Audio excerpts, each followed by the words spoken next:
Senator Jacinta Nampijinpa Price, it feels like it's been too long. I know it's only been a couple of weeks, but I love talking to you on a Sunday night, my sister. All right, let's talk about a whole bunch of things here, including they promised an awful lot of money for Central Australia. They promised it in and around the budget.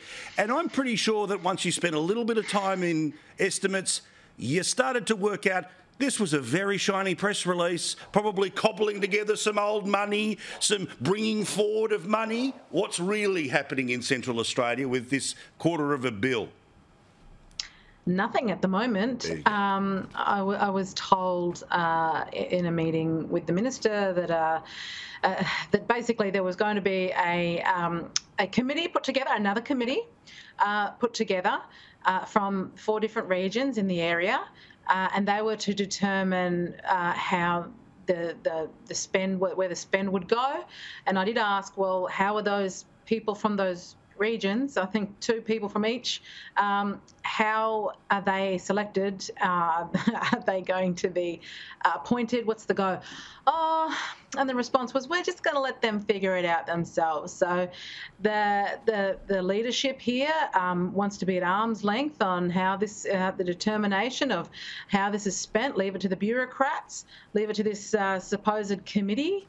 And yeah, there's millions of dollars there that we don't really know how it's going to be spent. This is how this government deals with critical situations. So, you know, Central Australia calls on Albanese, shames him into coming to see what's going on the ground. He comes in for 3 hours. He goes, oh, just throw $250 million at this problem and then we can get out of here. And in the meantime, you know, nothing much has changed. I was driving down the main street the other day and things were cordoned off because there was a stabbing just outside of the motel on the next to the Todd River, and still, you know, like where there's no sense of urgency, and everything's either handball to the bureaucrats or another committee is drawn up and created.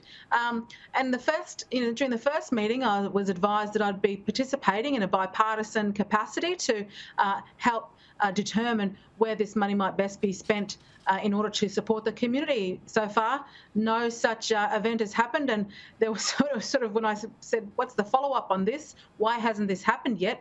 I got crickets, and I got a look on faces around the room as if to say, I don't recall that happening. So I felt slightly gaslit. But of course, yeah, look, it's hodgepodge. It's all over the place. There's no real look toward creating outcomes. But you know, I do see that there's a number of organisations that do support Labor who are getting their cut. Of course.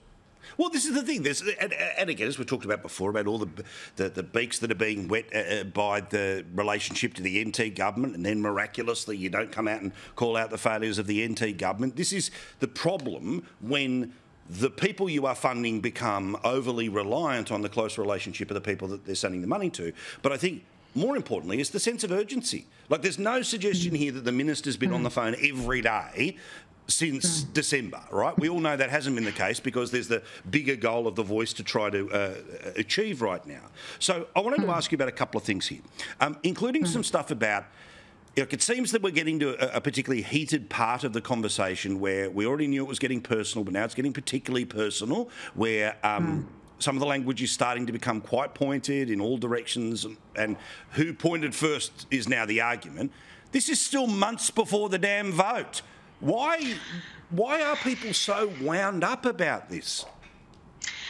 Because, well, like I keep saying, this is the most divisive referendum our country has ever encountered.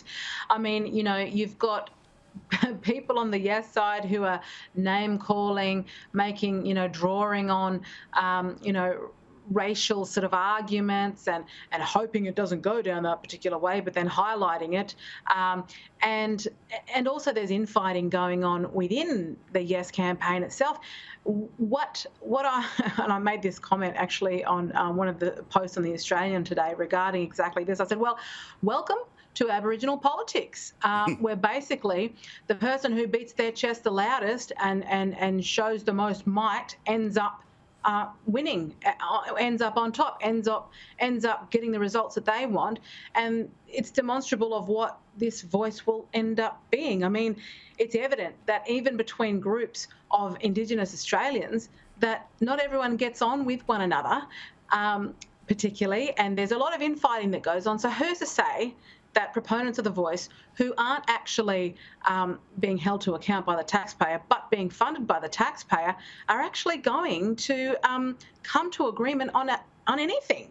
And this is what we're seeing months out from the referendum now. It's becoming a real scrambled eggs. Okay, what advice do you give to people who have read everything that you've written about this, completely side by side with you in the fight for no here, but obviously they're coming up against members of their own family, people at work who just literally think to not vote yes means you are stuck in the past, bad news bear, you don't understand the reality of what we're trying to achieve, all the rest of it here.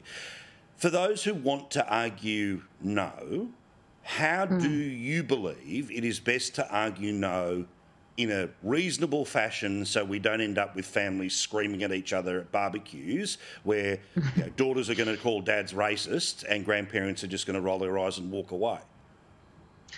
That's a tough one, because how do you, Can you fix the world for me in 30 seconds? How do you stop families from fighting, right? Yeah, I mean, this is it. I mean, I think there's a level of naivety, and I think that's what the Yes campaign is trying to. They know that there's a lot of goodwill from everyday good Australians out there, and it's about doing some research and understanding and being well balanced in your understanding. I mean, my poor kids, get one side rammed down their throats at their high school sometimes, and university and that sort of thing, and they're the ones sitting in the room going, come on, kids, let's look at this and let's look at both sides of the picture and let's be well informed. I would just urge people to make sure that they are well informed. And if you've got someone in your family that's saying this is all a wonderful thing, and so we'll say, well, can you demonstrate to me, can you point to the evidence that absolutely demonstrates, undoubtedly, that this is going to offer the outcome it proposes to offer. It's going to change the lives, not of Indigenous Australians who are privileged, but the most marginalised, who are out of sight, out of mind, who you hear very little of. And I went and visited them in Nooka, in the last week. I went and visited them because they wanted to continue to be heard, and it's those mob out there who are not being listened to, who are often exploited when it comes, particularly so with the voice, exploited to suggest that it's their lives that are going to be, they're talked about, it's their lives that are going to be improved. They don't know it yet. They don't even know what the detail is. They don't know how it's going to support them. And then for some of them out there, they're saying, oh, well, this is great. We can be heard. We can be heard. Well, actually, no, you're not going to be heard. Two people from the Northern Territory who we don't know how they're going to get there are supposedly going to be the voice that represents you. And the absurdity of it all, I think you just have to, I know it's a conservative thing to do, is to look at the facts, withdraw the emotion and look at the facts.